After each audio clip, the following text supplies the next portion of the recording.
100కి 100% ఏదైతే ఎంతమంది పిల్లలుంటే ఒకరుంటే 15,000, ఇద్దరుంటే 30,000, ముగ్గురుంటే 45,000 ఇచ్చి తీరుతాం. ఎందుకు నేను ఈ మాట చెప్తున్నానంటే ఏదైతే సూపర్ 6 అమలు చేయట్లేదని అంటూ ఉన్నాడు జగన్మోహన్ రెడ్డి.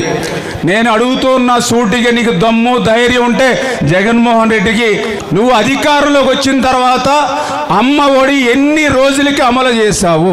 Straight question. ఇక్కడ కూడా మా సాక్షి విలేకర్ గారు కూడా ఉన్నారు, ఆయన కూడా సమాధానం చెప్పొచ్చు కావాలంటే జగన్ తరపున. Straight question. మీరు అధికారంలోకి వచ్చిన తర్వాత మీరు 2019 జూన్ నెలలో ప్రమాణ స్వీకారం చేసిన తర్వాత ఎప్పుడు మీరు అమ్మ ఒడి అమలు చేశారు? వాళ్ళకి చెప్పడానికి ధైర్యం జరిగిపోతే నేనే చెప్తున్నా, 2020లో అమలు చేశాడు. ఎప్పుడు? 2020లో. అంటే నువ్వు చెప్పినటువంటి పథకం అమలు చేయడానికి నీకు 9 నెలలు